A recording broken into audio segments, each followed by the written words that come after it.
আসসালামু আলাইকুম এভরিওয়ান। আবারও ফিরে এলাম নতুন একটি রেসিপি নিয়ে। ভাদ্র মাসে তাল পাকে আর এই তাল দিয়ে তৈরি হয় নানান রকমের পিঠা পায়েস। আজকে আপনাদেরকে দেখাবো কিভাবে বাসায় তালের পায়েস তৈরি করতে হয়। চলুন তাহলে শুরু করা যাক। আমি এখানে একটি পাত্রে নিয়ে নিয়েছি 2 লিটার লিকুইড দুধ। আপনারা এখানে গুঁড়া দুধও লিকুইড করে ব্যবহার করতে পারবেন। 2 লিটার দুধকে জাল করে 1 লিটার করে নেব। দুধটাকে জাল করার সময় মাঝে মাঝে নেড়ে চেড়ে দিতে হবে, নিচে থেকে না হলে লেগে যেতে পারে।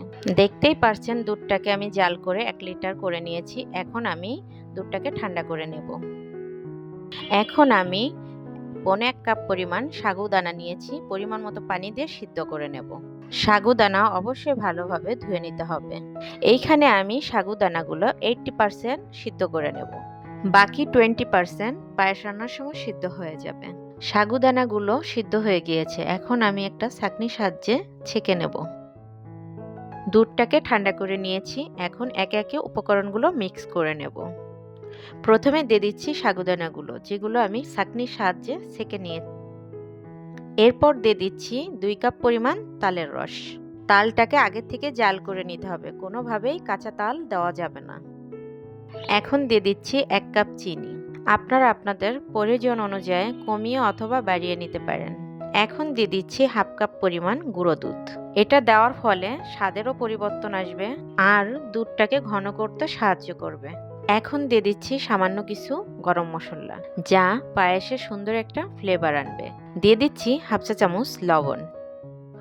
এখন একটা চামচের সাহায্যে সবকিছু ভালোভাবে মিক্স করে নিতে হবে। সবকিছু খুব ভালোভাবে মিক্স করে নিয়ে এখন চুলার আঁচটা অন করে দিচ্ছি।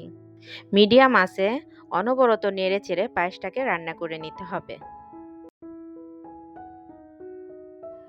দেখতেই পাচ্ছেন পায়েসের ঘনত্বটা কেমন হয়েছে। আমার রান্না মোটামুটি শেষ। এ পর্যায়ে দিয়ে দিচ্ছি 1 কাপ নারকেল কুচি ও সামান্য কিশমিশ।